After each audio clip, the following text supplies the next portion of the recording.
those of you who are still here for tomorrow and day after, I look very much forward to the talk of Dharma. The subject is on what is Buddhism, so it should be quite interesting.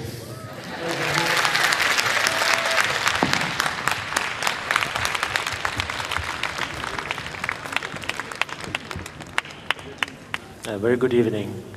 Wan Sang Hao. It's a pleasure, a great pleasure to be here again with you this evening. And as I said yesterday, that today we will discuss about basically the knowledge and the understanding of what Buddhism is. Of course, most of us, I'm sure most of you have already been a long time practitioner, and so maybe in some cases the subject is maybe not that relevant. I think it's an interesting topic for us to share during our time of lecture here tonight as well as tomorrow. Basically, we will I thought that it's quite good and interesting if we discuss on the topic not in one way but both ways, and that I will explain of what it is like about the journey or the path of the Buddhas and the Bodhisattvas, and whatever questions, thoughts, anything concerning the Buddha Dharma and about the topic. So I thought in this way then we can understand more, and it won't be just one way, and it'll be less boring, I think. How do we begin this subject? Probably we can just very simply start with spirituality in general in our lives, because although I think we have, let's say, more or less, let's say, everything that the materialistic world has to offer, and nevertheless, if we haven't the spiritual perspective, it is, let's say, at some cases it might be quite confusing. So that's why I think it's good to have the spiritual perspective so that there's a good balance. So probably it is with that reason that wherever we are throughout the world, in whichever society, we have, let's say, we have an interest in finding out about spirituality, and that's why I think there are so many different philosophies, religions. The perspective that we are looking into is the Buddhist perspective of and how we perceive, let's say, life, everything, the whole phenomena. First, I guess what we have to clear out is that the Buddhists, although we understand the Buddhism or the Buddha Dharma or the Buddha's path as a religion, in fact, it is quite different, I think. And by now, probably it is quite clear, since let's say, the knowledge of Dharma is now more and more worldwide, and so probably for some of you it's quite easy to understand. But otherwise, I think Buddhism is not exactly a religion, and also not exactly a philosophy. Probably one could say in between, but it is probably something else, because basically it is more of a science, I think, like the science or the knowledge or the study of medicine, let's say. It's something that we can all use. It's a very useful tool, basically, to reflect on life. So therefore, it is more of a science, I think, rather than a religion. Yes, it has its own tradition. It has a long, let's say, transmission of the knowledge of what Buddha Shakyamuni realized, understood. And so therefore, there is a long history, and along with it, due to its journey from where it was born in India, and then throughout the time in the different regions of the world. So therefore, the teachings adapted accordingly to the different regions and the mentality of the practitioners. So therefore, now when we look back, it has, let's say, quite some similarities of world religions and philosophies. So that's why maybe we approach Buddhism as a religion. That's why even in the past days, when I was giving the empowerment, I was also trying to explain, very much explain it in my own way, that the idea of receiving a blessing, receiving an empowerment from a teacher is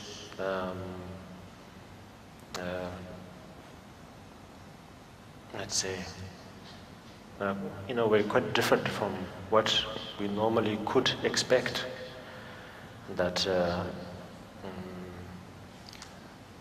receiving the transmissions or the blessings from a source, something so divine, and then passing that to others.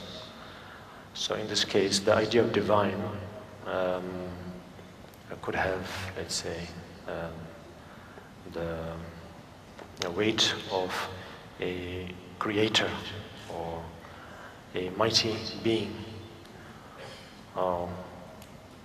one who's really quite strong and masculine body and long hair and long beard, and someone, or maybe something else, maybe a ball of light, maybe a very colorful ball of light, or maybe something like a cloud,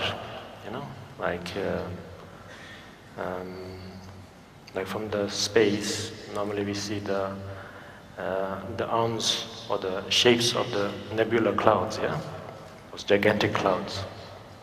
So maybe we could have something like that as an idea, and defining that as a divine intervention, and then through that, let's say, through that blessing, then somehow the Buddha Shakyamuni also, let's say, became a mighty being too. And then that's how we worship, and that's how we practice, and so on. So I think, if I'm not wrong, these are the ideas we could draw, when we just look at Buddhist, let's say, practice or tradition. What is Buddhism?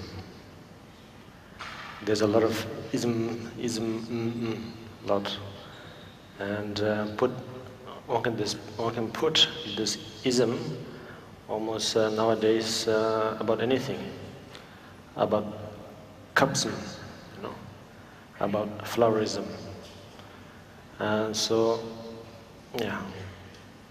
So, in some ways, I think, from a perspective of, let's say, knowledgeable, long-time practitioner, and knowing the stuff, knowing the product, from that individual's point of view, although the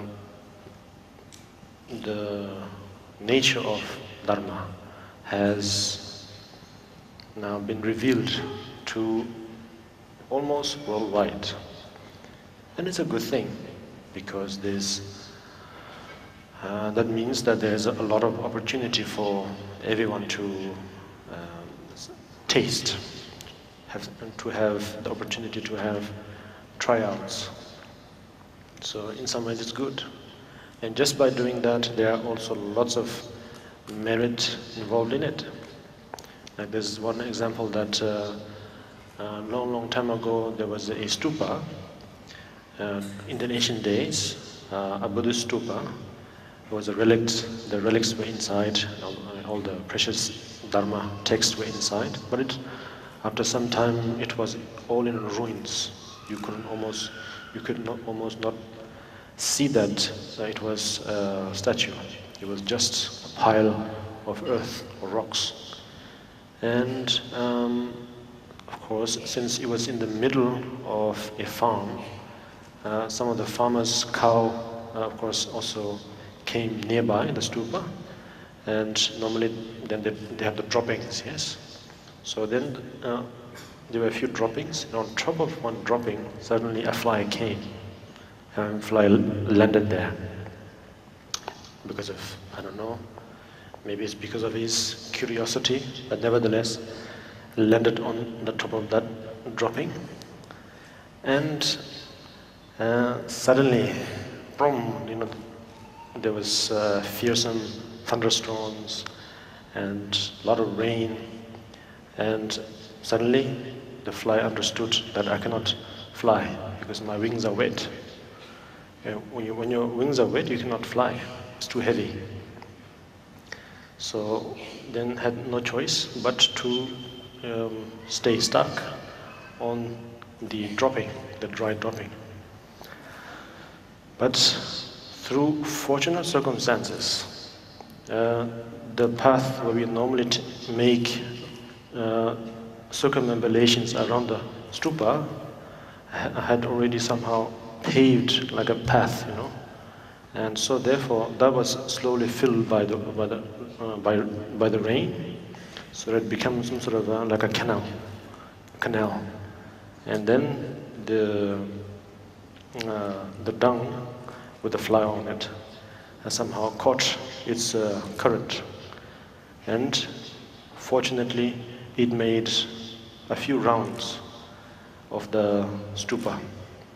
Although the fly did not have whatsoever any idea about Dharma or stupa or merit or anything, just by chance. And later that fly was reborn as, I think, was it a human rebirth or a God rebirth? Never. It was one of those two. So yes, now that similarly, now our Buddha Dharma has reached all over the world. So therefore, there are so many more chances for flies. Human beings, of course, but lots of flies also. They also have a chance. So probably we might have to, have some droppings of yaks or something also for enticing the curiosity. But nevertheless, Buddha Dharma has had a big journey ever since its birth. And for centuries and for millennia, it developed, it helped so many practitioners within the regions of Himalaya, the roof of the world. I think yes, I think also concerning flies, although that's not the subject, but But we all have been once flies, you know. So, I mean, we have had countless of rebirths before, yeah? So at least once, I think we surely must have been born as flies too. We have sometimes like fly-like habits, sometimes we have. You never know. We might not capture that moment because it's too fast. But anyway, that's not the subject. But yes, since the Buddha Dharma has expanded so much, it's good like that, like the fly. But otherwise, it is like, what did they say? Endangered species, yeah? I think Buddhism could be in the list or in the category of endangered science, endangered knowledge, something like that. Because right now, the reason why Buddhism is being so popular around the world is because it's in some ways a little bit exotic. It's something different from what we see as normal. And then when we catch on the phrases, really cool phrases, you know, like you never know, impermanent, everything changes good, like that. So when you think, I would say, in that way, like there is a danger of losing the real meaning and the real essence of what Buddhism is like, or what it could be. And in that way, I think it's in, no matter how much it has expanded, there is a danger of really losing its authenticity. Is it? Yeah. So that's why for us, whether we are long-term practitioners or whether we are just beginners, we must get this right from now on. Not now, but from this moment onwards, let's say. Even if it's just to put some effort only for your own sake, it's still very good. If your Dharma is intact, you know, and doing it the right way, it is as good as doing it for others. Because as long as if you have it, if there's a need and an opportunity to share that, you'll be sharing what you know. So in that way, I think it might be a hot topic. You never know, something very touchy. But nevertheless, I'm just talking very generally, very calmly about what Buddhism is, how do we practice it, what has been going on so far, what could the future look like, everything. I hope it didn't become a hot topic, but nevertheless, this topic, I think, in some ways, is very relevant. Since we are all practitioners, we wish to see the Dharma being preserved, first of all, and then naturally to have that Dharma introduced and practiced and shared in an authentic way, in a correct way. Because otherwise, right now there seems to be a trend of what Buddhism is. There's a trend of Buddhism basically, like to have, I think, so many things. Like the image of the Buddha has become logos for all kinds of things: jackets, boots, shoes, hats, and what else? Airliners, Maybe Elan is also okay, I think. But you see, there are so many things like that. And without really knowing what it means, then already one is utilizing it in so many different ways. Those are, what I said just now is nothing big, but now someone who has not understood, let's say, the fundamental knowledge about Dharma, and already whatever that individual knows, expressing that, before it has fully matured, the knowledge. And as a result, it has, I think, sometimes created probably confusions, our own confusions, upon this new confusion. So that's why I think for us as practitioners, it's something to be very, how do I say it, careful about, to watch out. How do you watch out, you might say? We watch out just yourself, not other. If you try to watch other out, then it just becomes another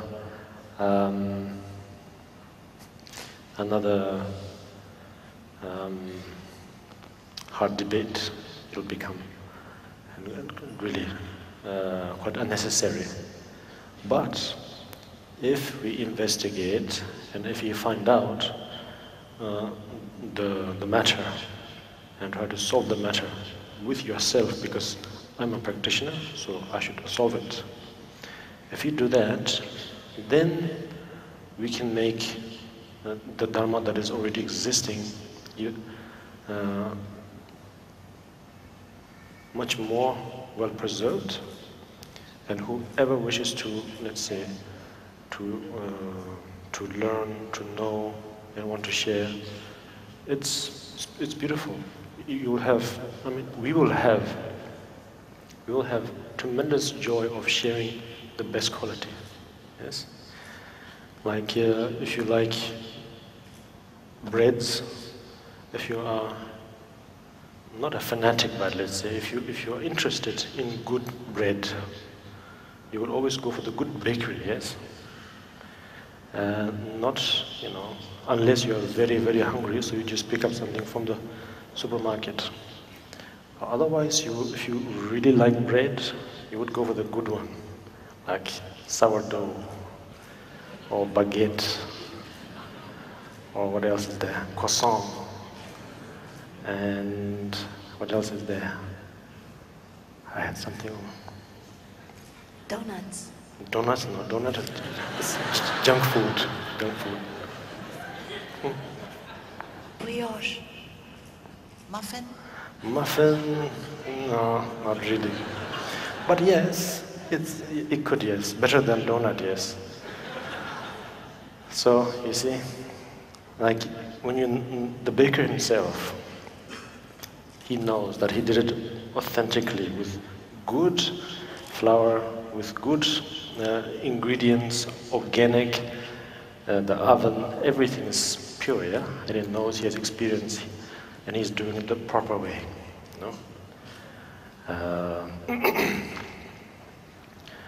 and not upside down.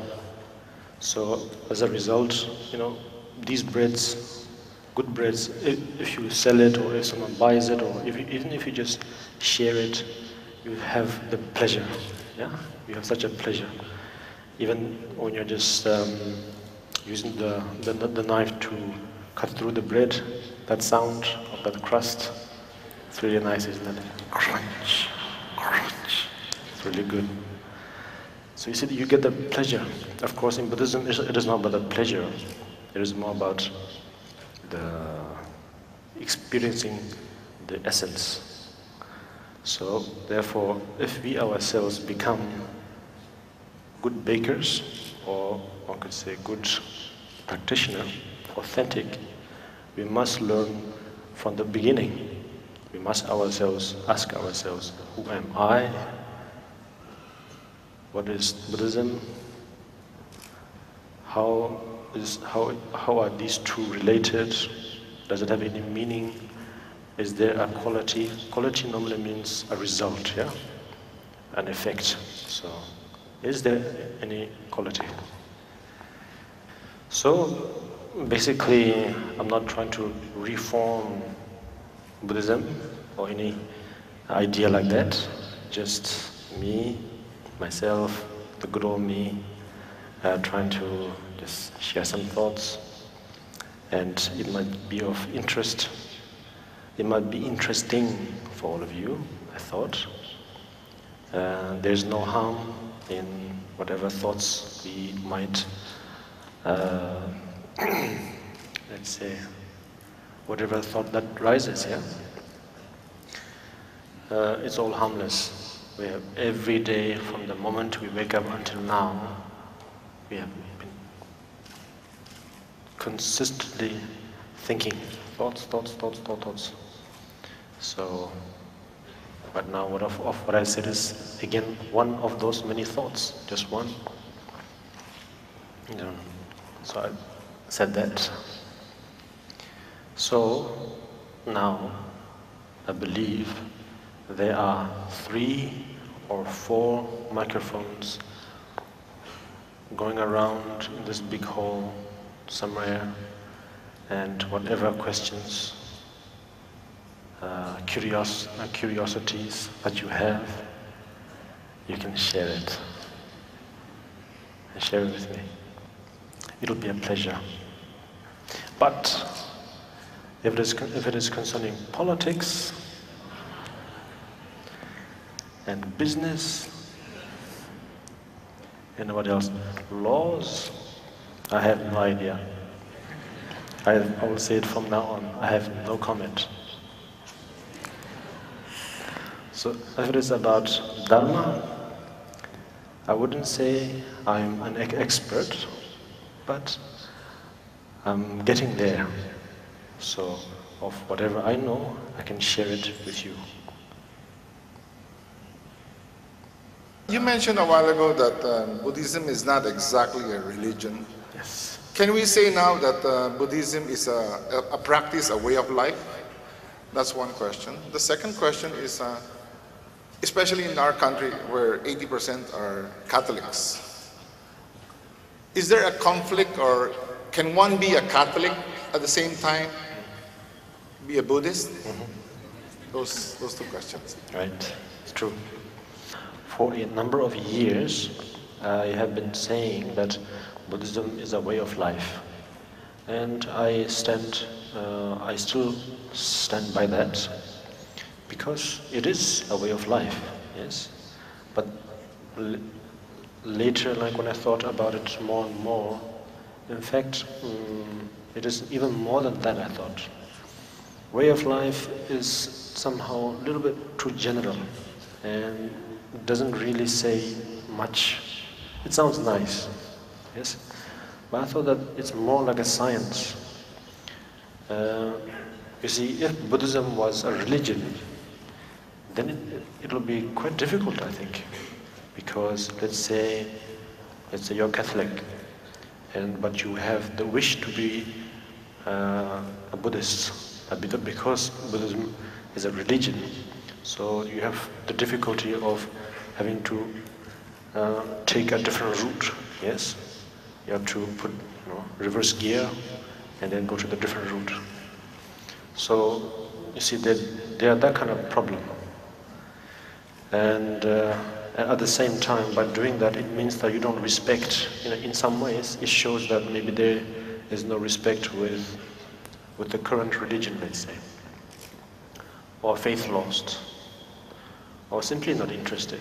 See, so many things comes up.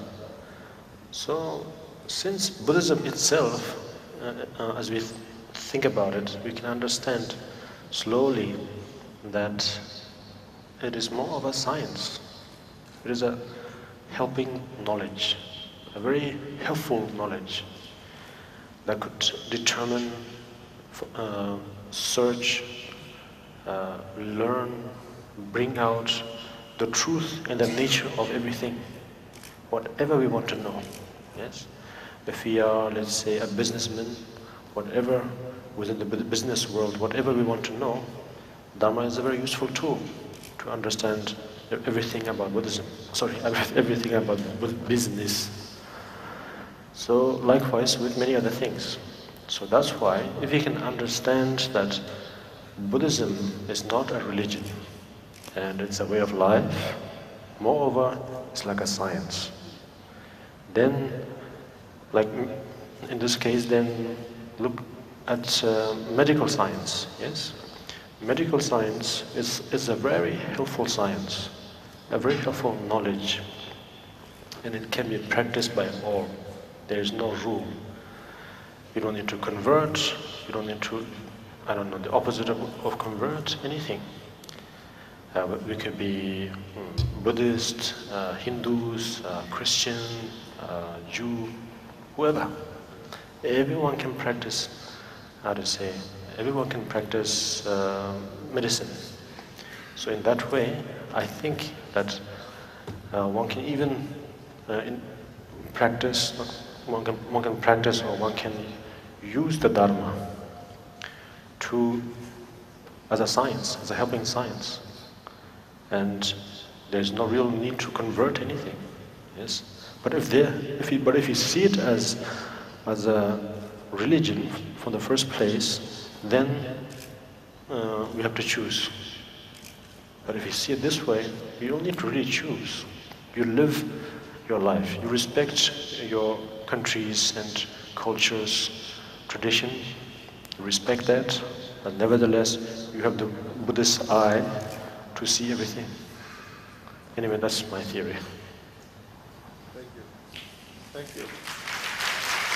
I would like to ask you what happens to us, human beings, after we all become Buddhas? Do we move to other planets and try to help other sentient beings on other planets, in other galaxies, to become enlightened? Well, yeah, I think it's a good question. So you're saying that we all become enlightened and we leave this earth, planet Earth, empty, home alone? Yes, taking all the sentient beings Yes. with us Yes. to other worlds, perhaps. You mean Buddhas from here go to different worlds? Right. Yes? Yes, to help others. Uh-huh. Yes, okay, okay. Yeah, that's true. That is the nature of a Buddha. That is the nature of Bodhisattvas. Yes, they do travel from one planet to another, one galaxy to another. In spaceships, I don't think so. No, there are no spaceships like that. I've seen it. I'm kidding. No. Buddhas do travel, yes, wherever is needed. There is a phrase in Tibetan, Kangla Kandul Tela Tirtimpa. It means wherever it is needed, exactly there it will be. Meaning the activity, or the Buddha, or Bodhisattva, whoever, they will always be present wherever it's needed. So, if the activity here is finished, they will not take a break and go and have a breather. No. They will go right away to exactly wherever is needed. Yeah. So, yes. But in terms of planet, I think that's just something like fantasy that we all have, yeah? That traveling. So, no. It's more like, for example, let's see. If we have constantly for a long time, from the moment we are born, from the moment a society is born, let's say, yeah? I'm just making a story now.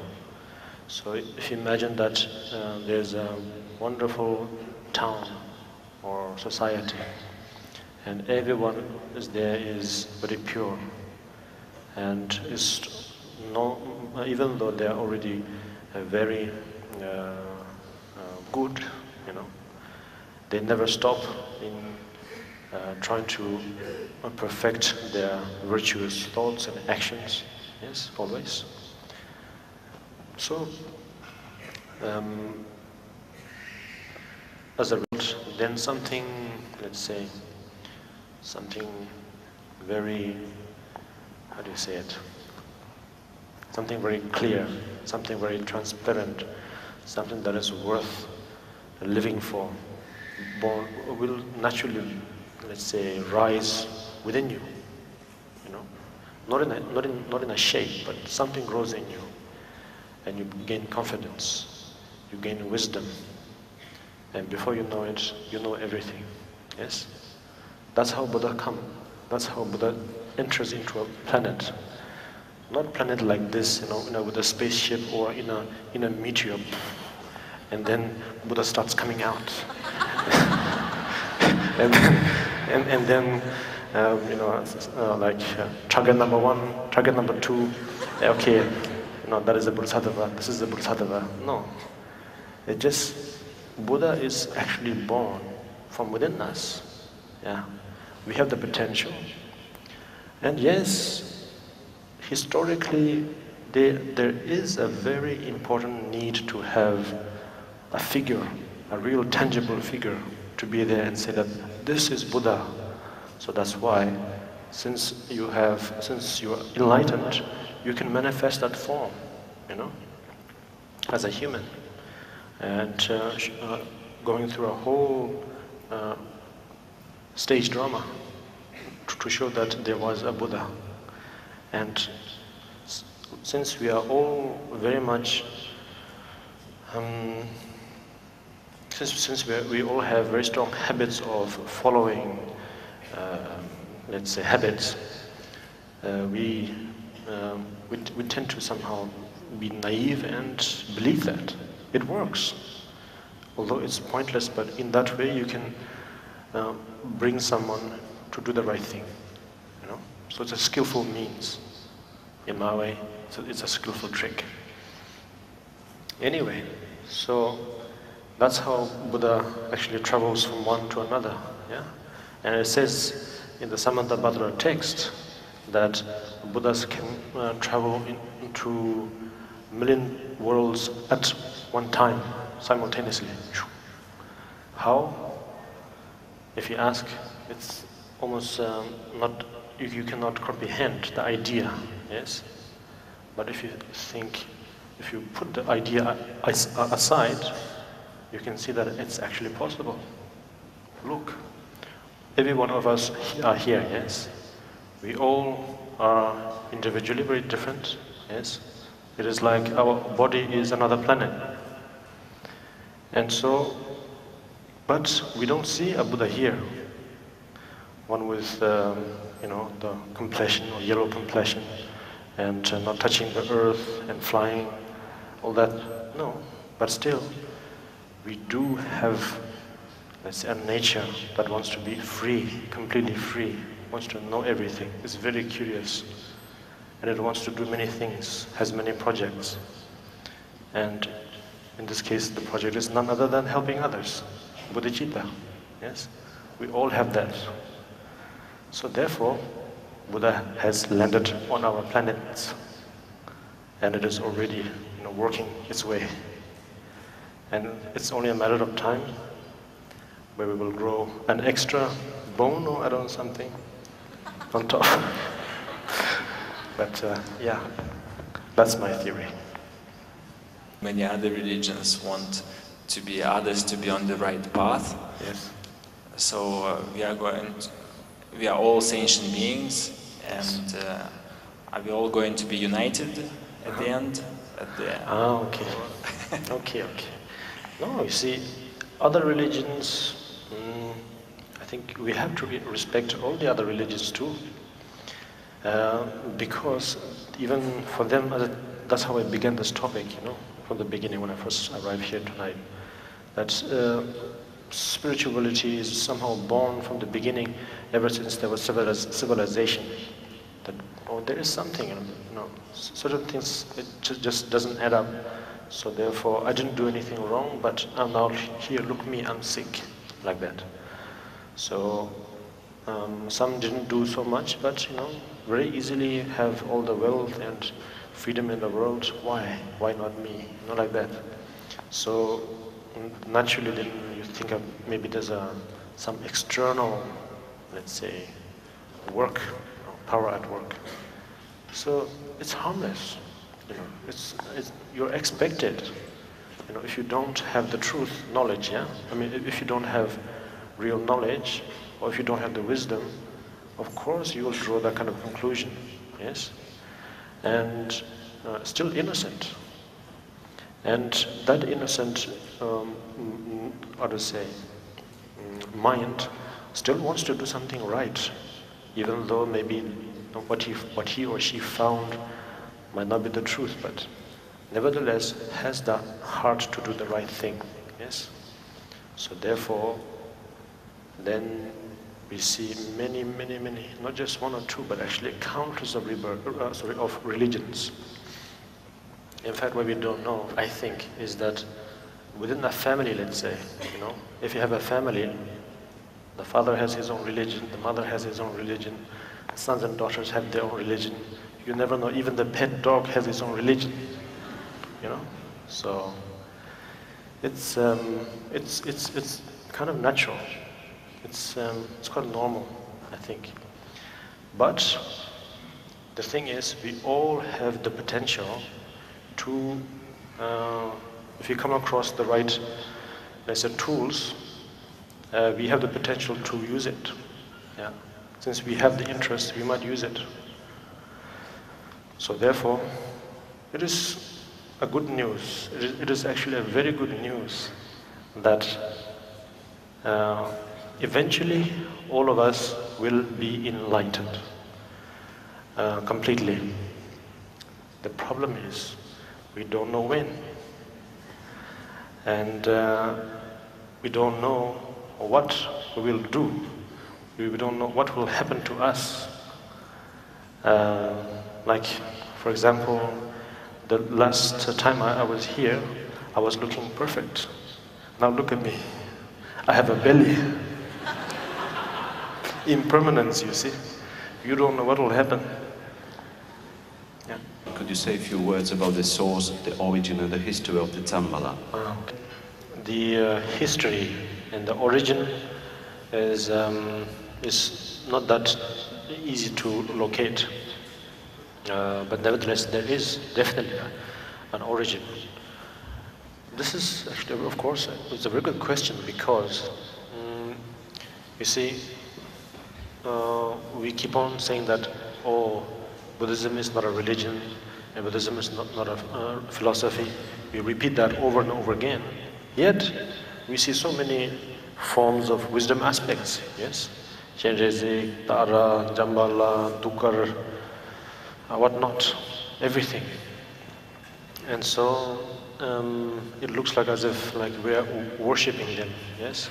And that they are basically they were born like that. That they were like that from the very beginning, yes? So that kind of interpretations, could take place very, very innocently. And that's what we have to try to make it clear, I think. Because the thing is that I think all of the different wisdom aspects, they were all, at one point, were actually just like us. All of them. There's not particularly saying, okay, this is the only one, what you call, the white raven. It works in Tibetan, but it doesn't work in English. Doesn't matter. So there is no difference.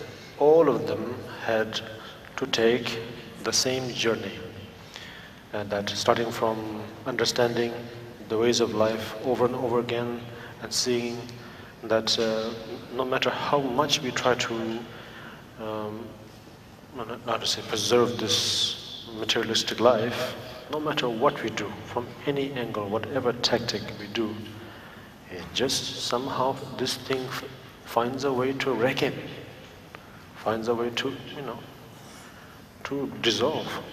So when you experience that over and over again, after some time you become hopeless, yes? And yet you are alive. And so you want to at least do something other than this. So I think that's how I think a person becomes curious and wants to know something beyond. Yeah? So I think that's how these individuals slowly grow and become, let's say, novice practitioners, and then slowly through experience to become bodhisattvas, real bodhisattvas, and gradually with all the bhumis, and then finally reaching the enlightenment. And the reason why they take so much different shapes is just is not an important subject at all. Wherever is needed, that image will appear. Yeah. So yes, concerning Jambala, I could not really say exactly what is the origin, but the one thing that I can say is that he was very much ordinary being like ourselves, and with the good fortune he came across Dharma, and with his determination the combo was perfect, and it led him to become a Buddha. But yet, in order to benefit others, every Buddha has to take shapes of bodhisattvas. That's the only way they can benefit others. So that's why that particular being, after reaching enlightenment, then disguised as Jambala to benefit others. And that's how we try to connect. Teenagers being future leaders of tomorrow, how could ancient Tibetan Buddhism engage and reach out to the youths of today? Thank you. It's a very good question. It's true. About youth, I think it's not just about the youth over here, but I think everywhere nowadays. From the day when civilization was born, from then onwards, they were the first ever teenagers, yes? So the first ever problem started from there already. So I have a feeling that these modern teenagers, they are just basically, how to say, paying a tribute to the first teenagers of their actions. I'm kidding. Yes, there are ways to, I think there are many ways. One doesn't even have to involve Buddhism for it. And naturally, there are so many ways to tackle that matter and solve it. But with Buddhism, I would say it's better. But the thing is, with a Buddhist approach, what you can do is that it says that from all the practices that we must accomplish as a practitioner, as a Buddhist, the first thing is respecting and understanding and taking care of one's parents. Yeah? So I guess nowadays the thing is that I think the world is moving so much, there's so much production of all kinds of things, so people are so busy. Families cannot stay together, yes? And that's why, as a result, there is not enough family time together, quality time. So that's why the first step is to find a way to find quality time for the family. And then I think it's possible, yeah. Because without it, then I don't know. Can you think of any? Really? Because normally when we are born, the first teachers are one's parents. Yes. It's not like we have a baby, and then we send it to the school of babies. You know, no, it's not like that. It's always the parents who teaches them until they are 5, I think, right?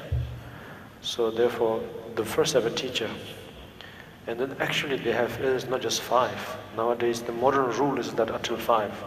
And then there are, after that, then 17, 18, some 21. It's, you know, I think it's a guideline, but it's not a rule, I think. Yeah. So that's why actually children will have to live with their parents for quite a while. Yeah. And then naturally, when there's a good bond, they can understand each other very well, so that the sons and daughters are also able to understand that, okay, now I am a grown-up, and also the parents will also be able to see that too. And then it makes sense to live differently, yes. Then one can expand. Yes. But otherwise, nowadays, with this technology, sometimes when it's misused, yes, then these sort of problems continuously arise. So I guess from the whole pile of Dharma advices, there's one paper which says, protect your family, or take care of one's parents. Yeah. I think that's the first practice. And I think it really helps. It helps the parents, it helps the children, vice versa. I would be interested to hear about your thoughts, how Tibetan culture connects with this idea. Do we really need it in future just to keep the authenticity of the Buddhism? Or do you think in future it will develop in every country, maybe in a different way? Yes, it's true.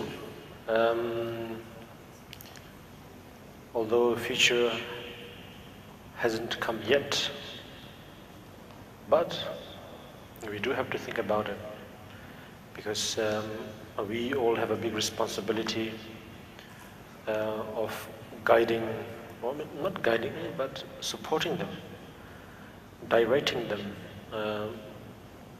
towards the authentic Dharma. There are lots of new generations who will come, 2nd, 3rd, 4th, 5th, you know, continuously. The world we live in has a long lifespan. It will be able to host so many more rebirths. Yes, from time to time there are natural disasters, but it is just a hype that, oh, the world might end by the next year. So we have to think about that. It's very true. And yes, so far, from what I understand, is that the different parts, although there was a great volume of Dharma taught by Buddha, yes, but then that slowly was dissected into different pieces, and some of them traveled north, some of them to the east, some to far east and south, like that. And nevertheless, for a long time, the authenticity was very much there, I think, yes. But we are human beings, we are known for our errors, we are known for our mistakes. It is a very innocent habit. So we lack sometimes, we don't lack. We enjoy being lazy, You know, we enjoy it. So there's no bad intention at all, whatsoever. You know, I want to be lazy for you, or I want to be lazy for this and that. No, you just like to be lazy. You know. So due to that, you know, I think Dharma has, in some ways, deteriorated. I think everyone would accept that as you know, to be true. But nevertheless, still there's very good karma because a lot of the Dharma is still preserved in different parts of the world. There's great Dharma in the Theravada activity.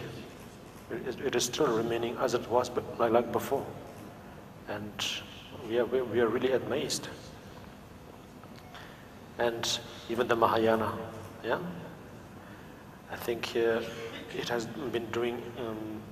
It has done a lot to preserve as much as one can. But sometimes some things does slip through, you know, from time to time. It's the nature. And then same case for us Tibetan Buddhists or the Vajrayana. I've always wanted to do that. So finally I got the opportunity. So the Vajrayana for centuries, for millennia, again have kept the teachings alive until now. We are very fortunate, I think, that even now there are true, authentic teachers still alive. That is amazing. That is a great karma. To have examples like that living nowadays, it's amazing. I'm not saying me, okay? I said among us. When I say us, it doesn't mean me. But nevertheless, they are. And that we have to appreciate. Because sooner or later, although they are realized, their body is not realized. Body is just body. Body has no mind. Body will, you know, dissolve in time. So that's why we have to make the best use of our time to prepare ourselves. Sometimes I believe that even though we have a good teacher and we really want to know, we cannot just say, okay, now I go to the teacher and take the Dharma like a class. I don't think it works that way. Dharma has to come and grow just like a flower, just like a crop. It needs to grow. Yes, study and lessons and everything is there as a helping tool, you know. But otherwise, it really has to grow within you, I think.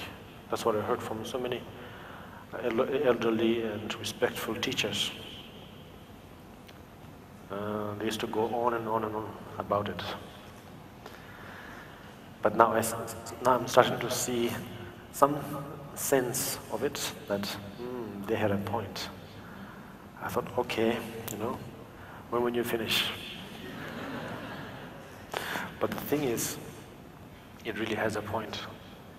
So that's why I think it is our responsibility to make sure that whatever Dhamma we know, whatever we think we know, must protect it, must be investigated,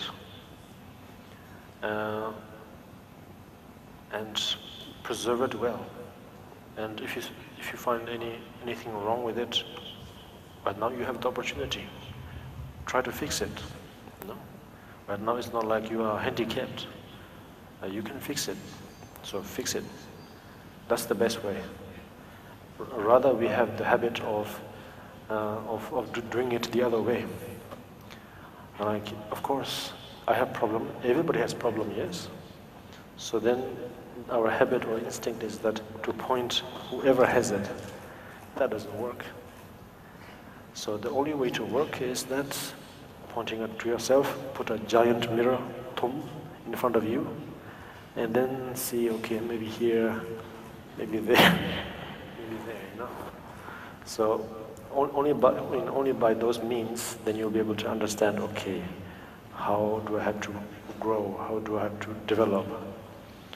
And in that way, then you become a reasonable, good, decent practitioner. And then you can apply that, you can use that accordingly to the society, yeah? According to time, according to mentality, according to culture. So in that way, then probably we still don't have a perfect plan for the future, but nevertheless, we have some scope. We are somewhat ready. We can welcome the future. We can welcome the next generations if they are interested. Yeah? That's what I think. Thank you. Good evening. Good evening, Your Holiness. Thank you for being with us.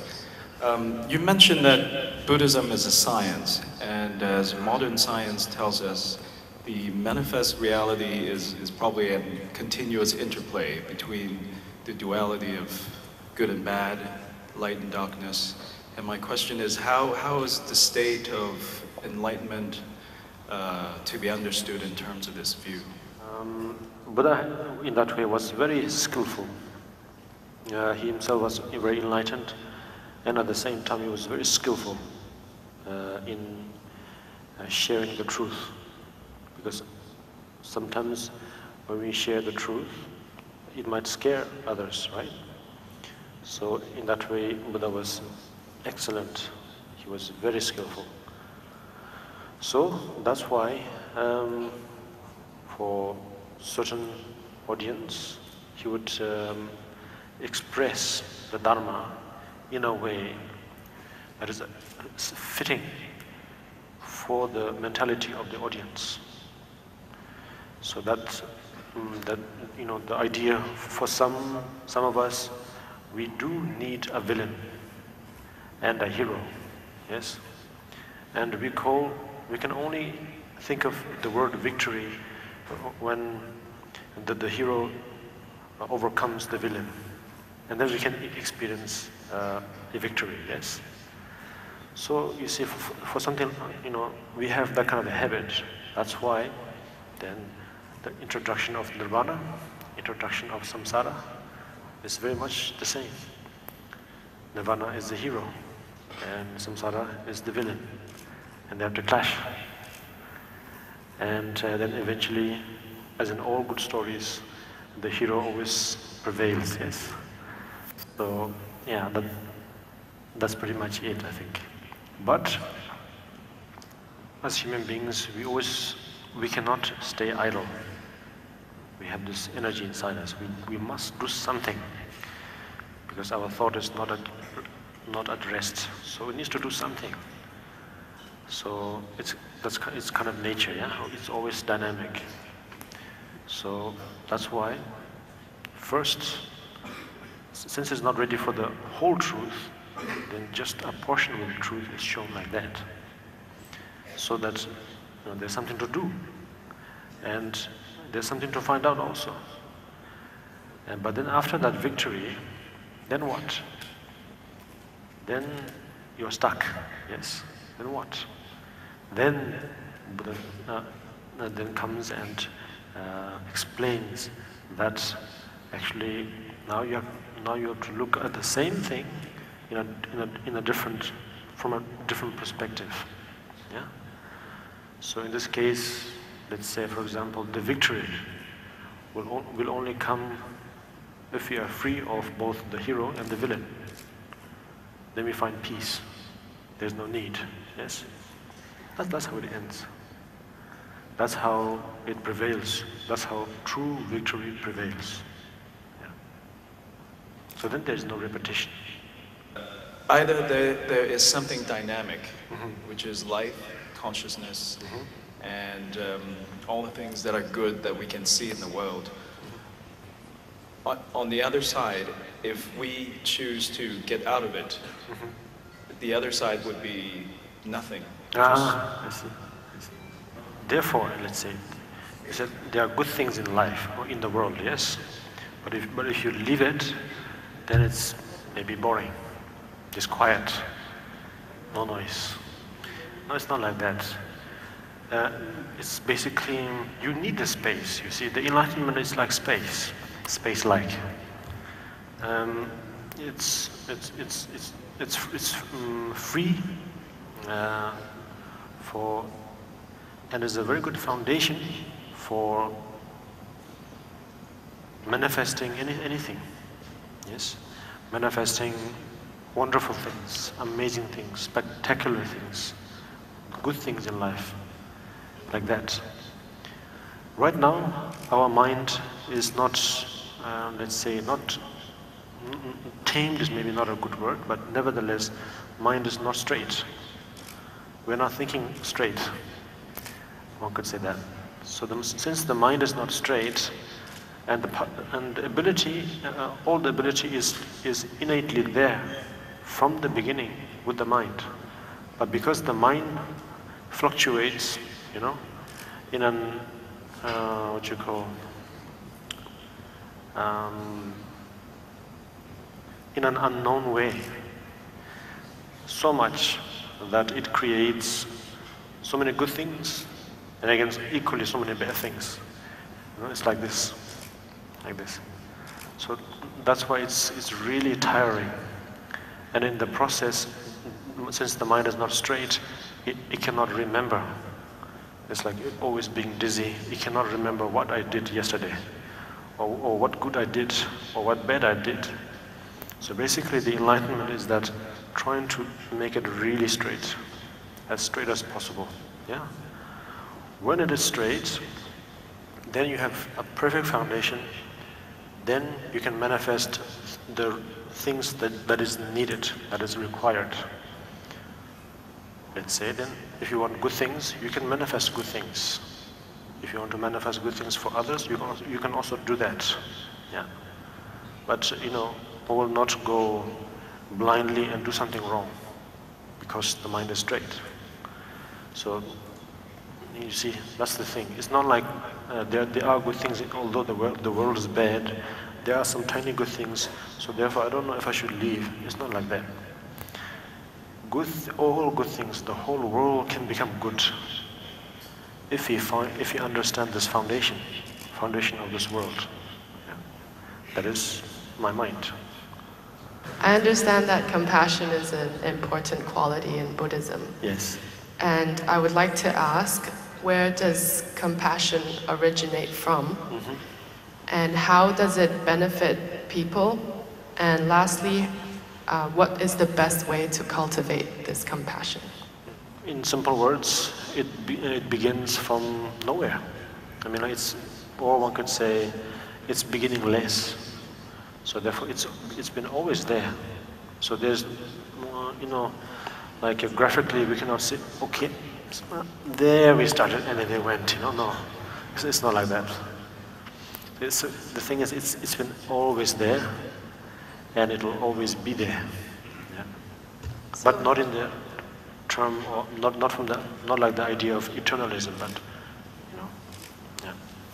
How would having a compassionate heart benefit other people? Yes. Actually, it will help in so many ways. Whatever way we can imagine. Actually, whatever help that we have received from anyone, yeah. In some ways, it might sound really ridiculous, but in fact, any good support that one receives is actually from compassion. Yeah. Probably not from complete compassion, you know, meaning genuine compassion without any stain of self-interest, ego, yes. But otherwise, most of it is really compassion. Yeah. If the compassion didn't exist in our, what you call, in our system, yes, helping thing would have been would be not existing at all. Yeah. Just the very normal thing, neutral thing, you know, that it, such as helping, supporting. This action, this idea, this work, and this nature is always born from compassion and nowhere else. Yeah. Without it, you can never. Yeah. But yes, there's a big difference between if that support came from genuine compassion or just, you know, general compassion. Yeah. How can we cultivate compassion? Simple. We have to have a motivator. We have to have a reason. That's how it works, I think. So for that, there are tons of motivator. So fellow sentient beings, probably it's more logical to a sentient being that has been recently, let's say, basically a bond with a sentient being that is quite recent. To someone like that, it is, I think, easier to cultivate your compassion. It means like one's parents, one's family, or one's children, you know. So naturally there is something. Naturally, like you don't even have to force yourself, but what you have is naturally coming out there. Yeah. So that is one of the best starting points. Now you can make this better. Now you can sculpt this better. You can define it better, and to a point that you gain so much knowledge and wisdom and so much courage that you can slowly bring in more. You have more space. Yeah. Your arms grow longer, and you can bring more. Yeah. Until to the point that all sentient being, you know. Yeah, all. So, meaning that, like for example, one's parents or one's children, like you have experienced what they had to go through and what they did for you, yes. And I'm talking in general, okay? Particular cases are particular cases. Otherwise, in general, that parents show immense kindness towards us, and if we are also supposed to have children, naturally we will have like unspoken, indescribable care and love. Naturally is there. There's a very strong bond, yeah. So I think that is a very good starting point. It is a proof that we have something. Is that we're not just, you know, flesh and bones, but there is something. Yeah. And that's me. That compassion is me. And so then if one can see that first of all in me, then I've already seen a few in my parents, a few in my children, yes. And then, since we are all the same, do we all live like that? We find out, I think so. All of us are living more or less like that. So then we get quite a good picture, a real picture. It's not just some fantasy picture, but a real picture, yes? A real proof that there is love, that there is compassion, that there is bodhicitta. Yeah. Then you will have all the courage that you will ever need in one's life to cultivate. Her question is, she is a very beginner practitioner. She only just come across Buddha Dharma for 1 year. However, she is very, very busy. And therefore, she only, she stopped actually her practice about 3 months already. She's asking if she's so busy, she only gets 1 hour or 2 hours sleep a day. What is the kind of schedule you can suggest to her to make it possible for her to continue the practice? Yeah, finding a schedule might be helpful. But from what I hear and from what I've gathered is, you are spending your time for family and for work. Yes, work. Normally people work because they have to support the family. Yes, because you love the family. Yes. They mean the world to you. Yes, and you would do anything to protect them. Yes. Protect their future, give them a future and everything. Yes? Yes, sure. And when that aspect of mind is, let's say, in process, there is no thought of, oh, I want something, I want this, I want that. It's not there, yeah? Well, actually that is practice. Because you're not putting any kind of self-interest in what you do, yeah, in terms of if you work. And if you support your family, you just want their benefit. You just want to make them at ease, at peace, happy, and joy, yes? So, if it is just like that, that is one of the best practices actually, yes? So, yeah.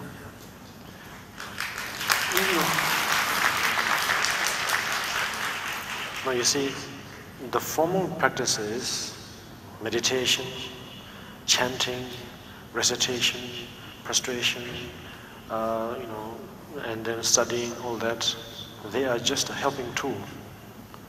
But in the end, the real dharma, the real practice is that we are alive, and once we are alive, we get hungry. So for that, I need a food, and as well as I need a shelter and everything. But for others, yeah, those that are close to you, at the moment one cannot think of whole sentient beings. It just doesn't make any sense. Yes, one can be the president of the world, but still, that president will have tons and tons of difficulty in managing. Yes, so let alone me, saving the whole of samsara. So, but what you can do is from one small step, that is your family. Yeah, that's exactly what you're doing, right? So that is one of the best practices. Not involving yourself, your interest, but for them.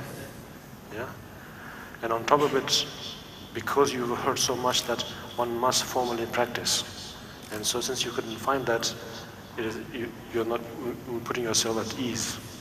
That is admirable. So it's great. What you're doing itself is a practice. Thank you. Once again, good evening, dear Dhamma friends. It's our now last session, second last session actually, of the topics of Dharma. And I hope all is well. And so the topic was about, yesterday, about what is Buddhism. Of course, I drifted left and right about the topic, so I didn't really, take hold of the main portion. But nevertheless, I think through our Q&As, we were able to touch the subject, I think, even more. And that's exactly what we will be doing. So basically, when we say what is about Buddhism, there's so many things, yes? Like about starting from refuge, starting from hearing the name Buddha, that perpetual shape and the image of Dharma is somehow already meaning something. Nobody knows why, but it means something. And so therefore, they have the image of Buddha everywhere now, the face and the body. Probably we can talk about karma, in Tibetan known as le jude.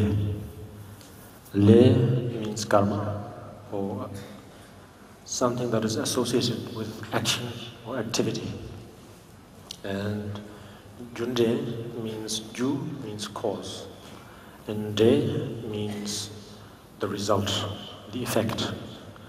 So the cause and effect of karma is a good subject, and we can go on all the way till midnight about that.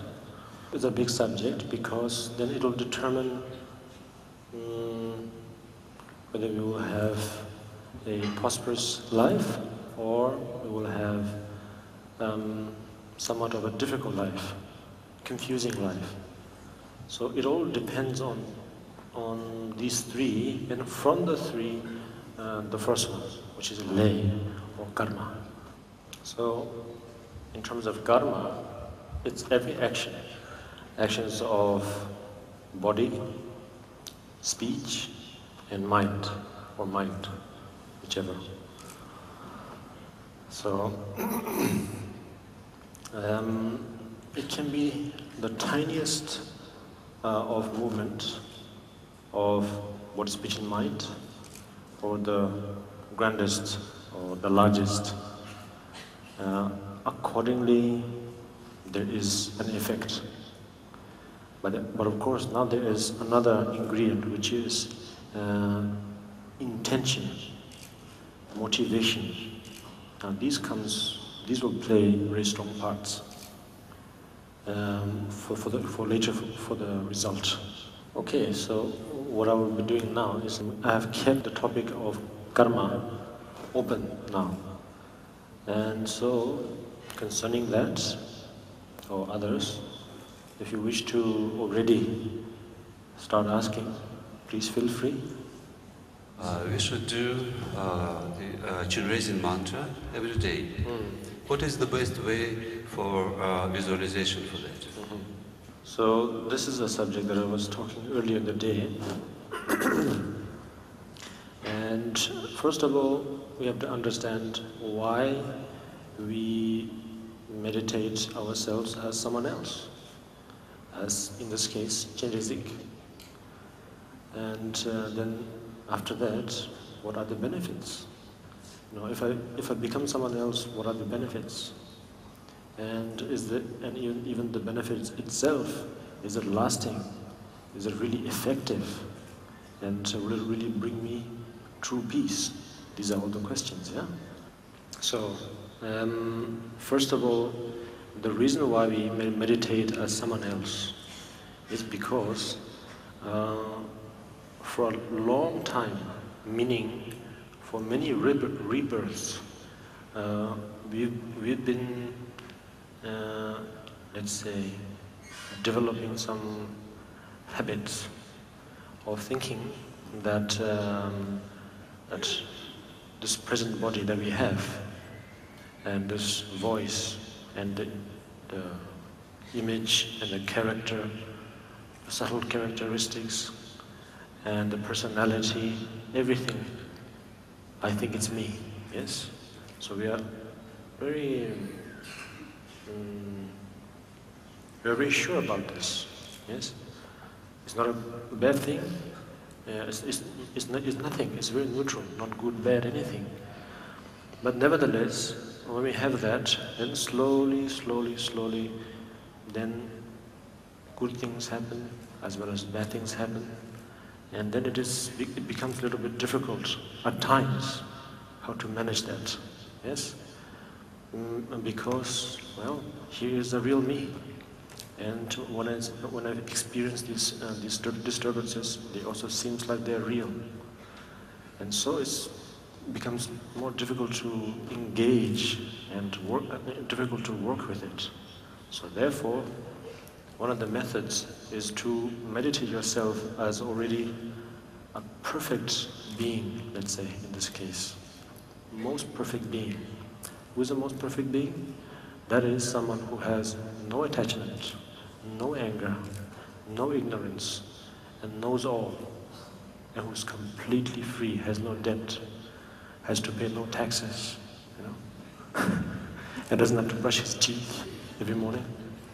So, when you're like that, if you meditate yourself as that consistently, At first, one might think that, is this a practice of me becoming a schizophrenia? But no, it is not.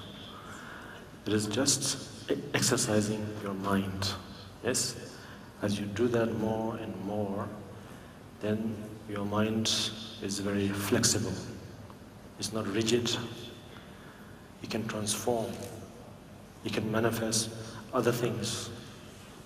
You don't even have to lift a finger to do anything by then. But that's a little bit later. But nevertheless, that's the good part, But at the moment, by doing that, then we begin to slowly realize, without even anyone telling me, I slowly begin to realize certain things that until now I thought that this reality of mine, the one that I thought was real, is actually starting to look more like an illusion. Simply for the fact that now I can very much be like, in this case, Cherry. Yes? So that tells you something that at the back of your mind, that actually all of this is an illusion. Even the Cherry, and even now you. So both of them it's the illusion. Then, when you're in that position, then whatever problem, even if the whole world's problem dumps on you, you can handle it because they're just a drama, an illusion. Yes? So that's how we practice. And so in terms of the meditation guide, there are various different methods to how to visualize. Yeah. But the simplest would be to simply visualize a syllable Shri as yourself at the beginning for the longest time until you have a very clear image of it, without disturbances. If I tell you now, then you'll be able to meditate space syllable Shri. That's it. How can we practice, since, I'm not going back to eating meat, but how can we practice since killing is unavoidable, inevitable? What can we do when we become aware that we actually are killing? Yes.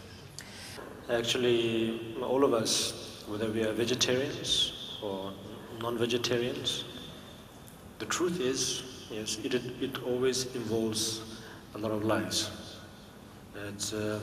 It's quite obvious by now. And so I'm glad that you brought that up. So, yes, now, how to deal with it, yes? How do we go about it? Do we stop eating? Yes? As we have a saying in Tibet, basically, lungam. So, meaning that to basically swallow air. So, probably we might have to do with that.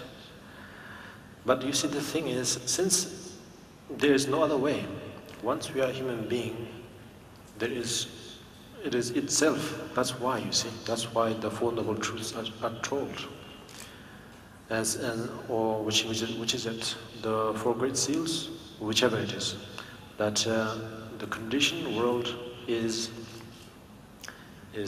always changing and difficult and chaotic. Yes? And this is how it is. Let's say that I want to live a very normal life. I want to live a decent life. With a nice cozy house, a little garden, and then to have a dog there, and then with a good family and children in there, and a good school right up there, and a nice hospital there, and some good neighbors, make some really nice pies. Yes, but the thing is, for all of that, it involves, again, the most important thing in life, food, yes, and clothes. Since the same goes for clothes as well as what we eat, and these two. So, in making food and making clothes, that process actually takes a lot of lives. Yes. So what do we do? Do you have a solution? for anyone.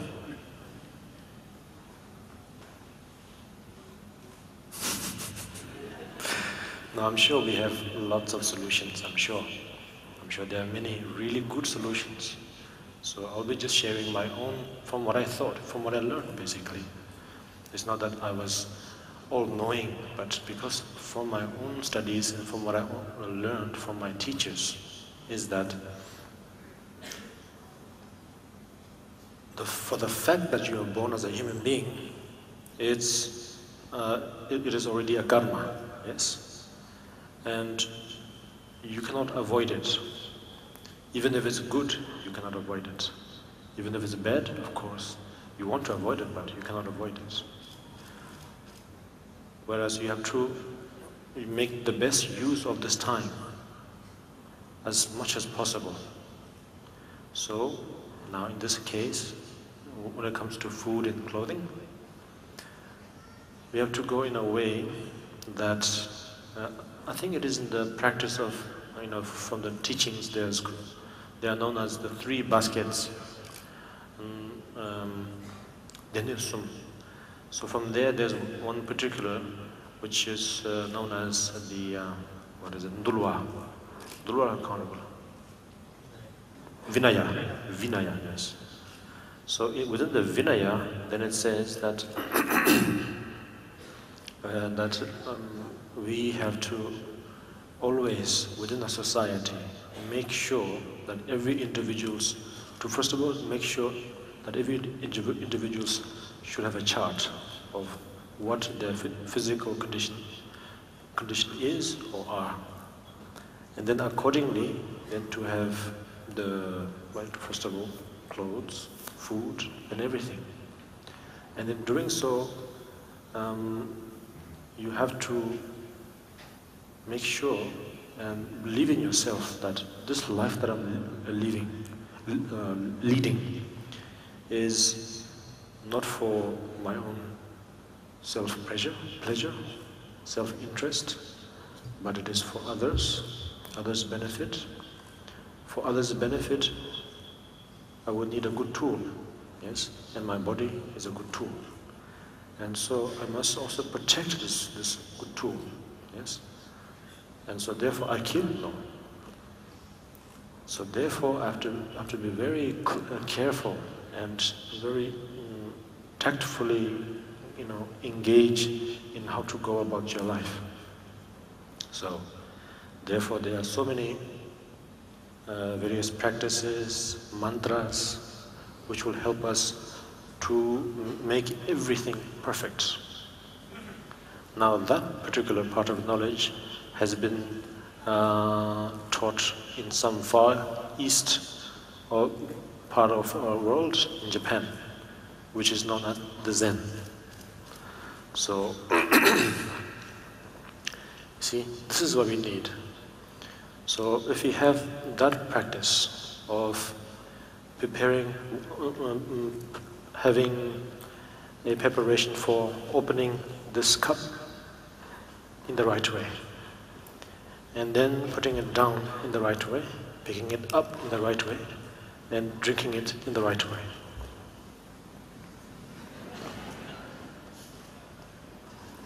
You don't go, oh, but you go nicely, no? That would be rude. You could choke yourself. So it's like that.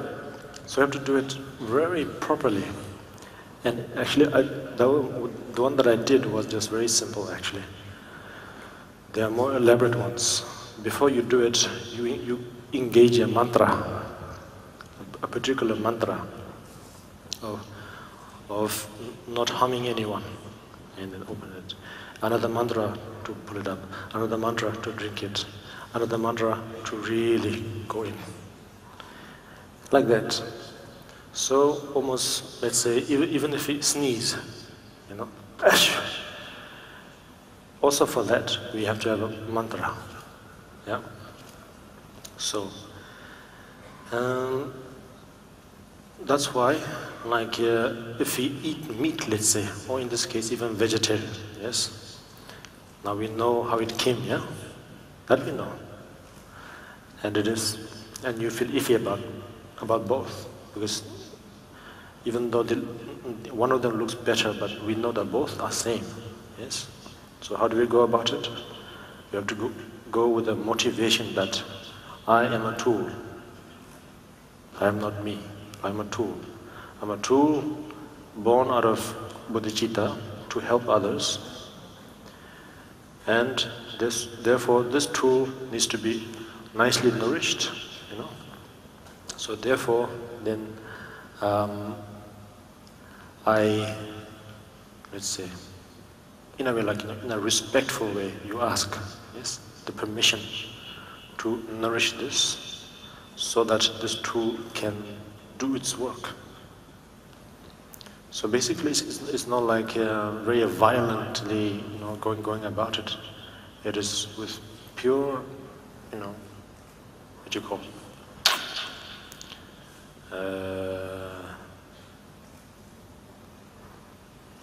not protocol, but yes, protocol. I think protocol, with humble and gestures. We ask, and if we do it in that way, then it's still not perfect. Since we are living here, it was never perfect, but nevertheless, it makes a little more sense.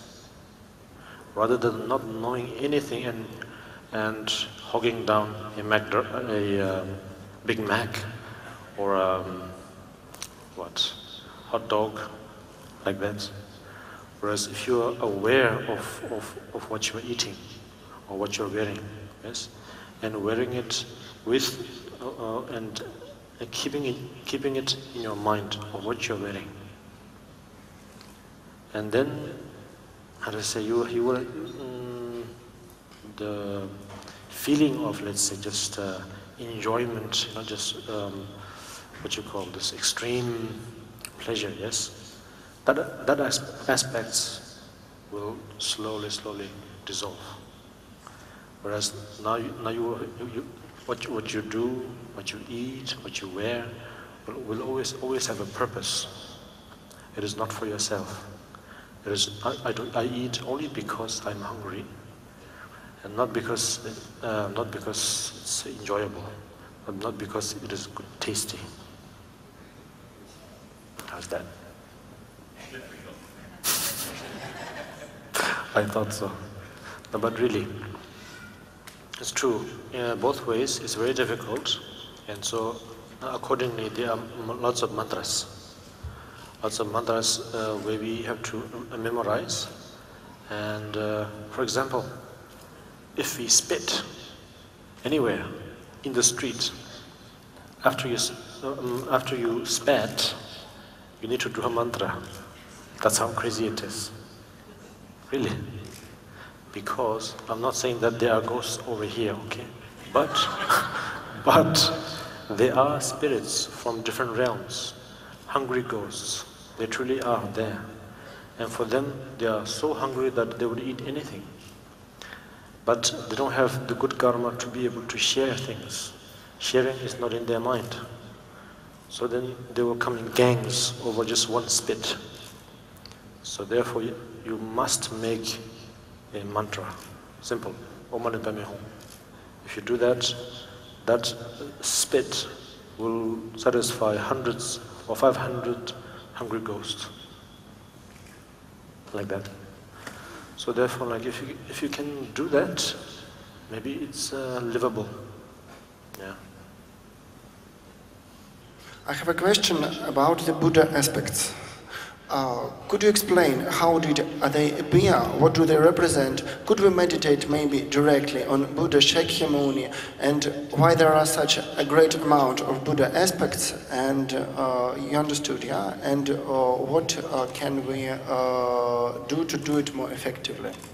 If there can be one Buddha, it's logical. It's logical.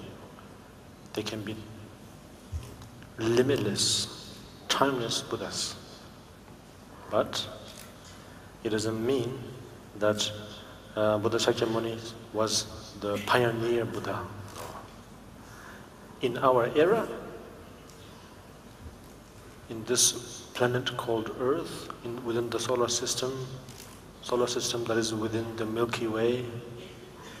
The first Buddha, yes. No, not even the first Buddha actually, he's the fourth. There were 3 previous Buddhas were here. And so he's the fourth. And there are still 998 more Buddhas to come. Yes. So there's a big production going on. If I open the backstage, you'll see that they are getting ready. They're being painted. So, but there is no such thing as one Buddha empowering over other Buddhas, and then they have their politics, they have their parliament, like that. No, it doesn't work like that. No, it is just there can be hundreds and thousands of Buddhas, but they are all the same. They are so same that there is not even let's say a tiny moment of proof that says they are different. They are all the same. Just like we can have mirrors, for example. We can have hundreds of mirrors, yeah? Round ones, triangular ones, square ones, linear, rectangular ones, all types, yes? And I'm sure we will find so many other more. But nevertheless, the glass is glass. Same, yeah? I mean, the mirror glass is the same. It's just like that, yes. But but the difference is that Buddhas becoming an individual prior to be a Buddha, the journey is something unique. That's very different. So let's say your journey towards enlightenment and my journey towards enlightenment is very different. But when we finally do reach there, we're the same. We are totally the same. Yeah. And so we are totally the same. As on top of it, we will be able to manifest 100,000 more Buddhas by planting seed. Karmapa mentioned yesterday that Buddhism can be viewed as a science, and all science would have scientific proof, mathematical deduction, etc. You start with a hypothesis, and then you test it many times, and then you arrive at the result. So her question is, just like there are different cycles in water, water can become ice, and then steam, and so on. And then also in Buddhism, we have cycles of, karmic cycles, samsaric reincarnation, and all those. So, she is asking, are there any mathematical or scientific proof of how these karmic cycles do exist? Over the course of past few decades, I think, there has been actually great Buddhist scholars, and then also a group of great scientists have joined together to actually see an experiment to find out what they can find. Does it fit at all? And I think those were very interesting times. I think this really spent some very interesting time together, and there have been many interesting theories and conclusions about it. Yes, and so from my own understanding is that not to be pompous and say, "Oh, I know," but actually, whatever Buddha taught so far is quite amazing, because during his time there were no modern technologies whatsoever, and yet he could in his teachings, as we can look into nowadays, we can see that actually the theories about quantum physics or all those deep levels of subjects, yeah, are actually very much proven in the text, like in the Abhidharma Kosha, and they are the shorter version, the longer version, and so on. And like you'll be amazed just how, you know, elaborate, deep he has already taught there.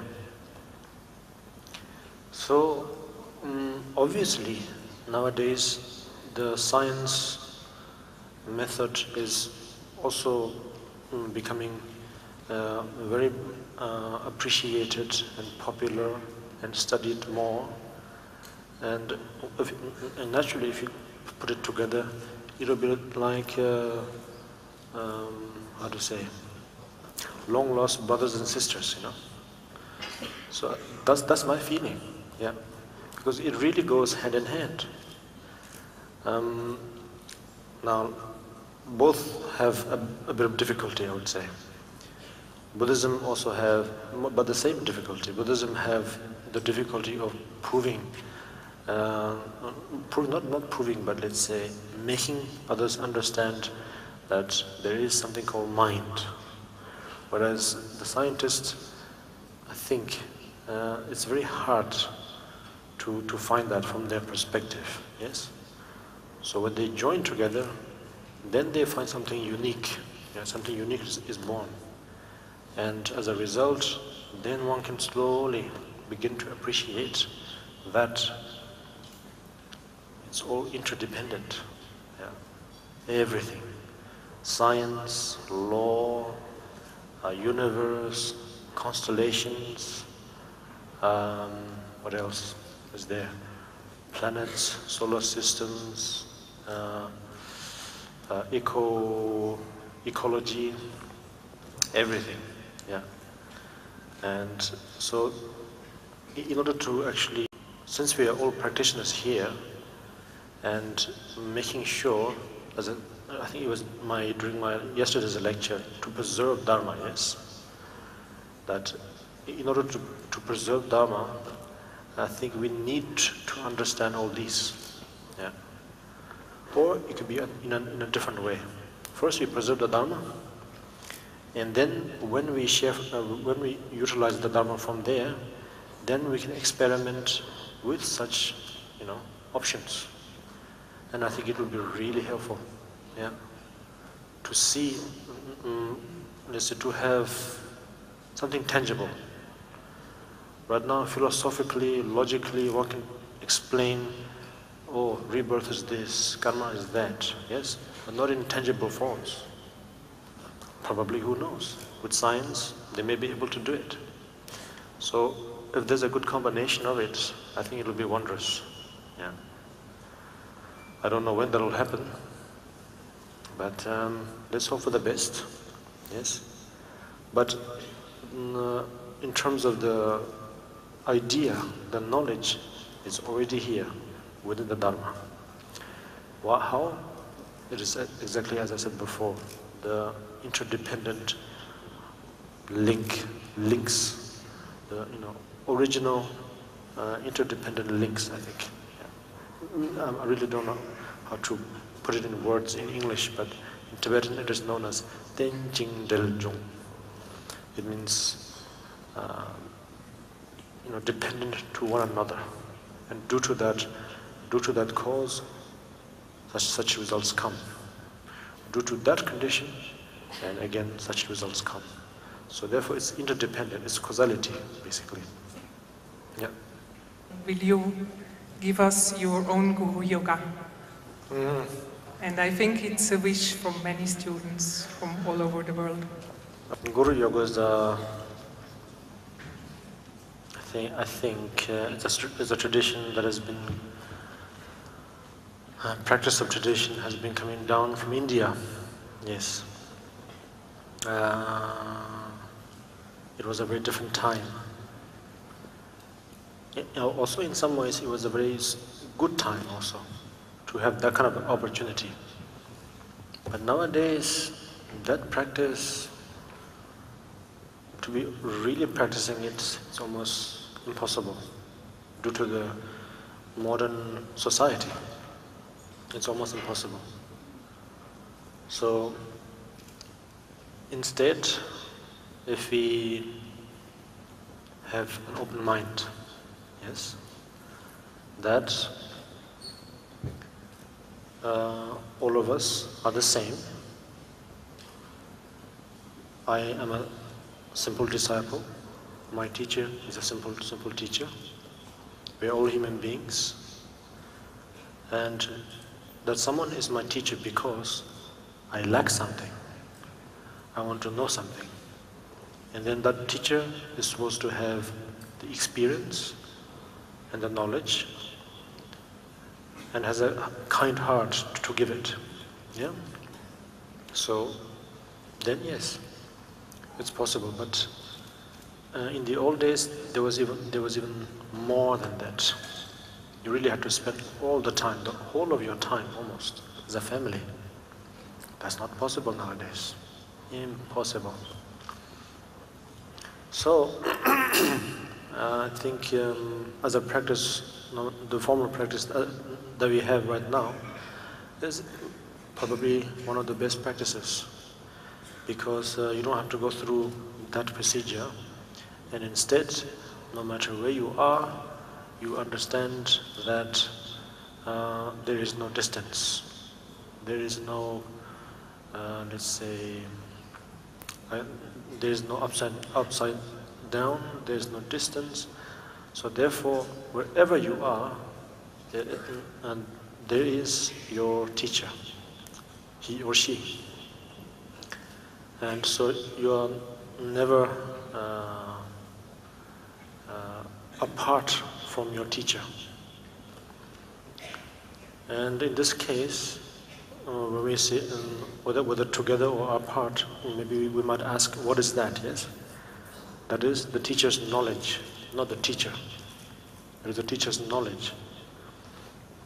Guru Yoga is about basically absorbing the Guru's knowledge, not the Guru. Guru is someone else. How can we become the Guru? It's impossible. But what is possible is the knowledge. The knowledge you can absorb, yes? So that's how you work with Guru Yoga.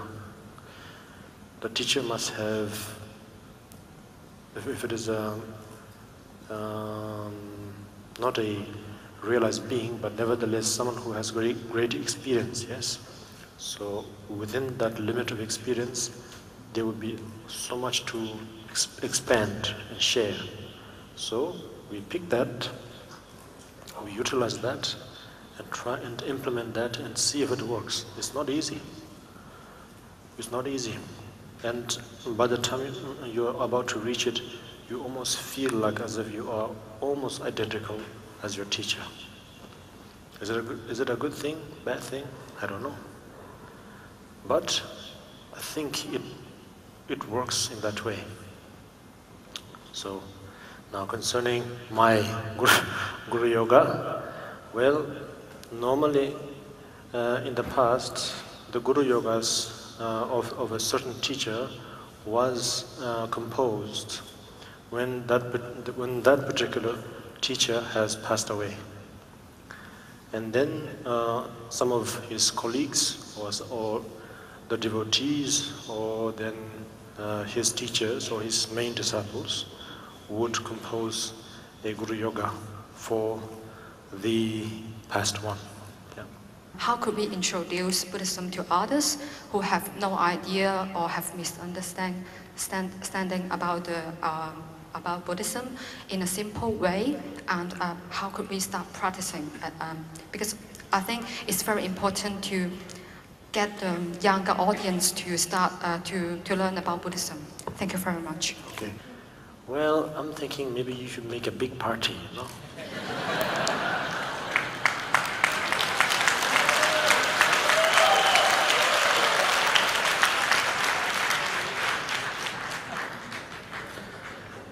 There should be a grand party. And if I dare say so, invite one of the well-known DJs.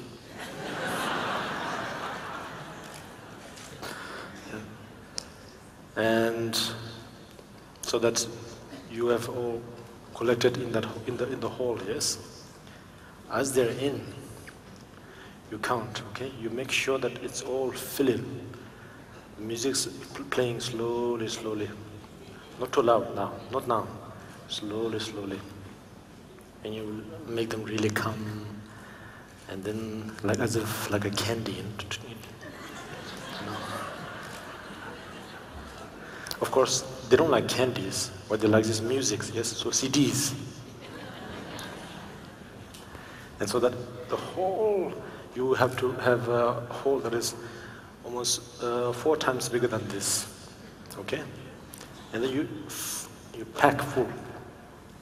Pack the hole with the younger generations, so-called younger generations.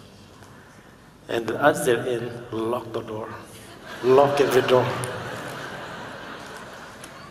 And then one by one, you start teaching about Dharma.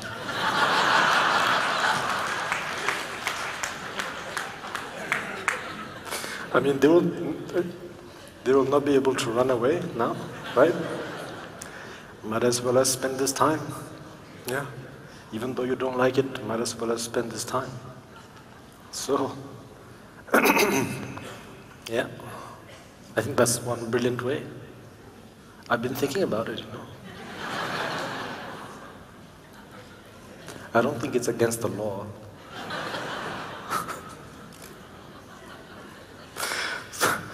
So that's one way.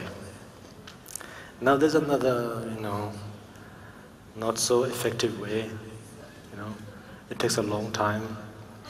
That is, like yourself, there are so many who wishes that, yes, because you've all seen that from the past generations, one can see so many good things from the past generations as well as also the negative sides, both, yes? And it is each generation's responsibility.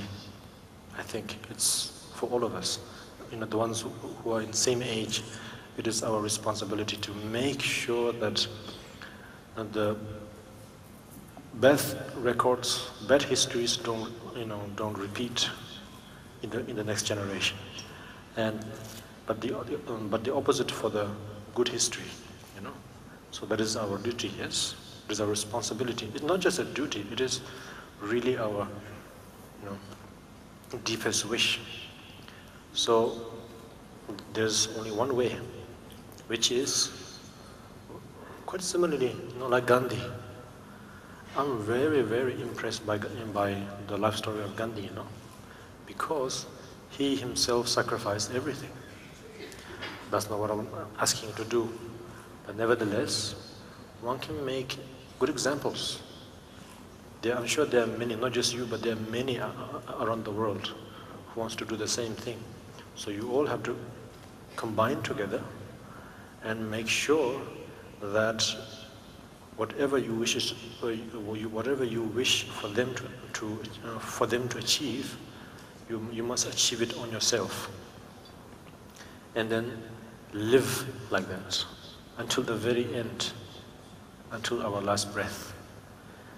Now that example will be something very unique, yeah, and it's far more, let's say, heart-touching, yes, more than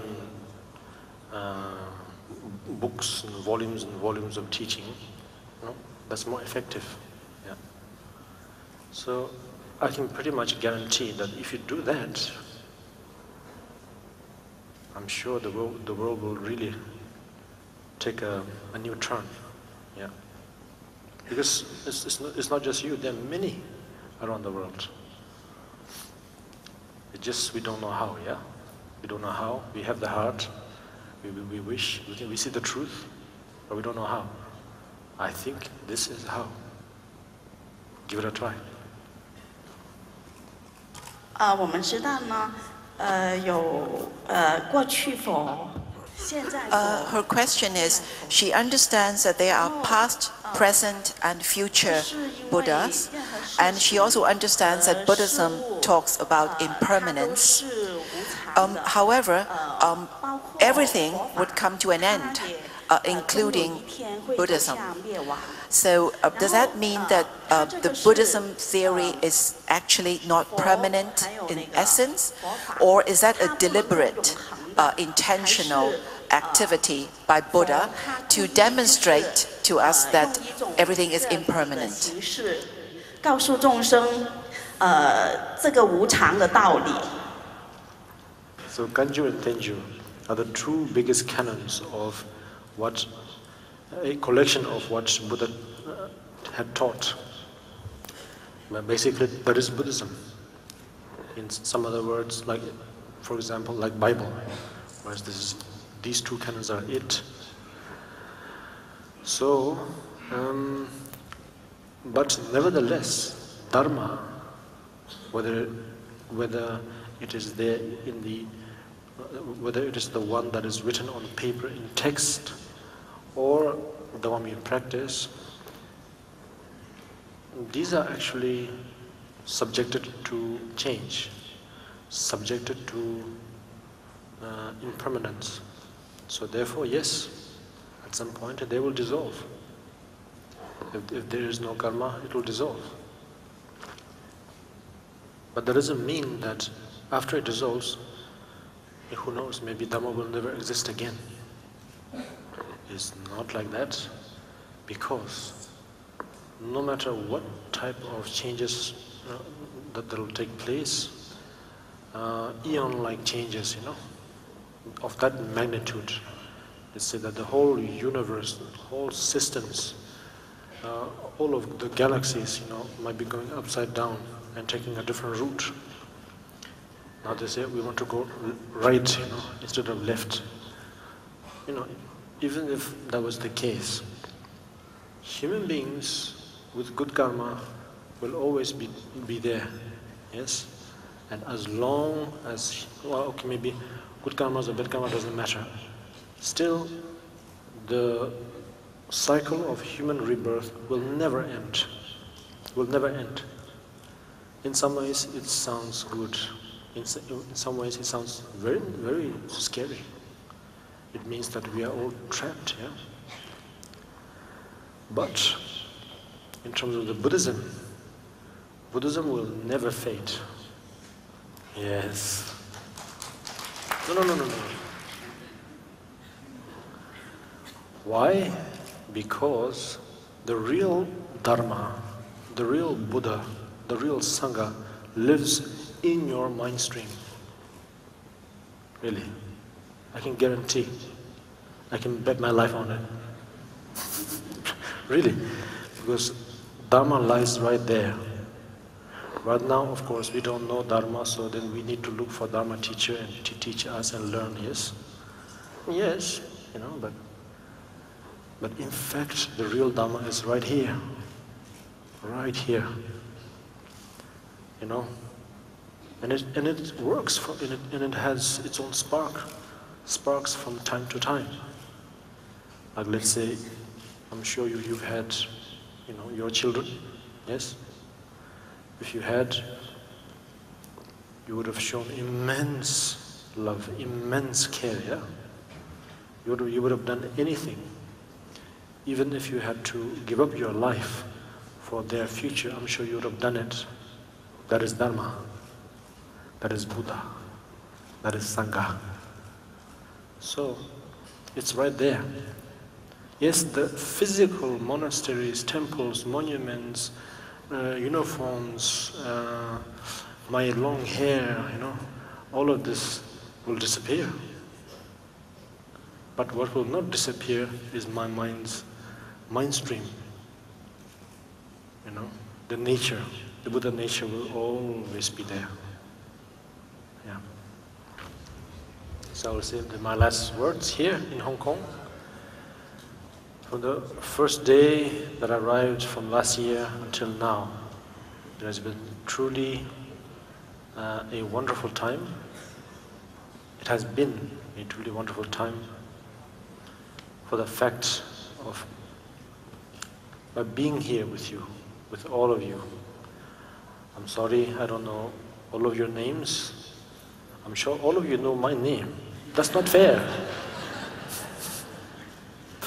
You know, but nevertheless, I'm so glad, I'm so happy from deep down, from the core heart, because normally all of you, collectively or individually could live all types of life. You have so many other opportunities, yet you come here and want to practice. And it's not just during this occasion, but in between. Like you're going through so much trouble, family trouble, business trouble, everything, and yet you still tell yourself like as if Dharma is like almost, I don't know, maybe I'm saying it wrong totally, but as if like you're thinking like as if, oh, I have Dharma there, as if Dharma is your child, that I have to take care of that Dharma. That's what I feel. Maybe I'm wrong. So when I can see that in all of you, it really touches my heart, And I think if this continues, there is a definite chance that the Buddha Dharma will be able to take a deep root and really be able to be preserved. Yeah. So therefore, I'm really, really happy and really glad. So thank you all. No.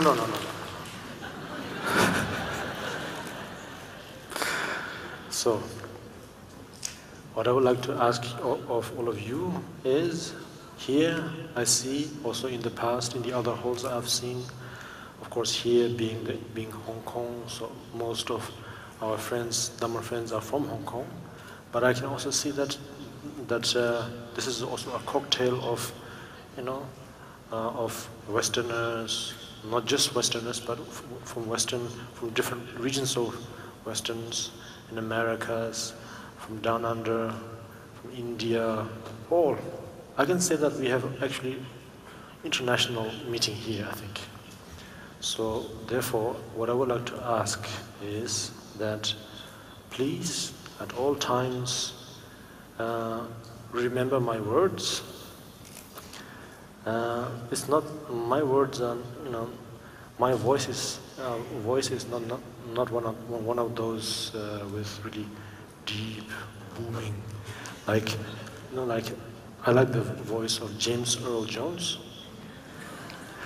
He had the best voice, I tell you. So right now, I wish that I had his voice. Luke, I'm your father,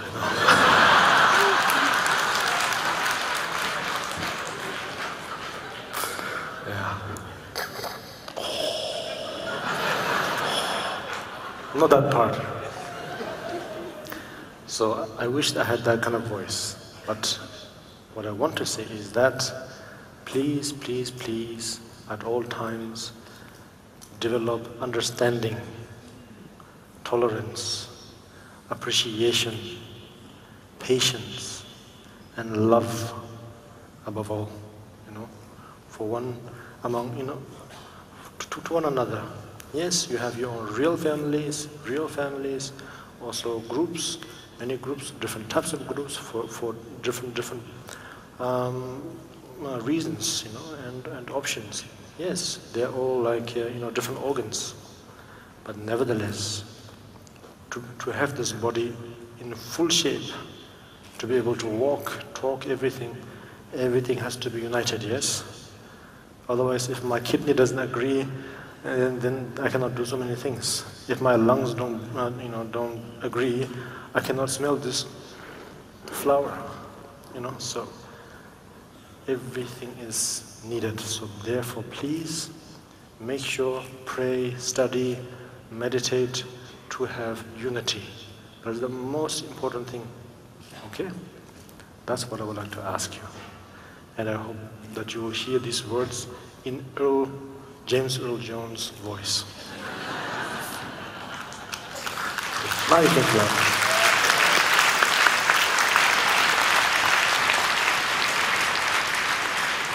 I thoroughly enjoyed having this exchange. I think it's, as I said in the beginning, it's much better than just me talking, yeah?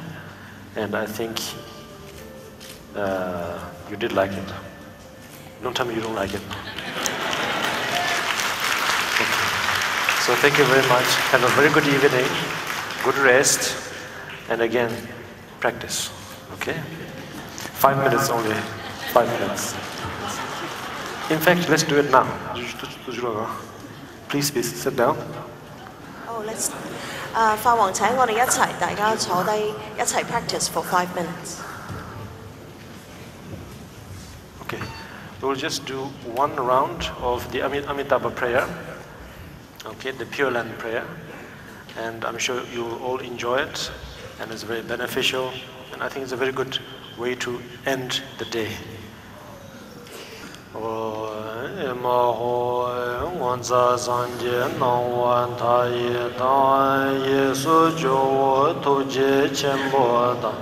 Yando semba tojen tom nam la sanje jansen ba me korji deji ngonsa pado me ba yi dewa jenshe jawe shinkam de yun dene tsembe gyurma ta jewa jenje barma chobaru Deru jene nante shak tong shon de ke dabye melam dabani Chansu sonje jansam dam je je ke men drupra jinje labdusu Tadeyata panchandriya awa bodhanayi swaha Namdi tamje zibayi tamne yebe danam pamjene jegana malam chubayi sibe sole dowa dolwara shu. Thank you. One. Thank you very much.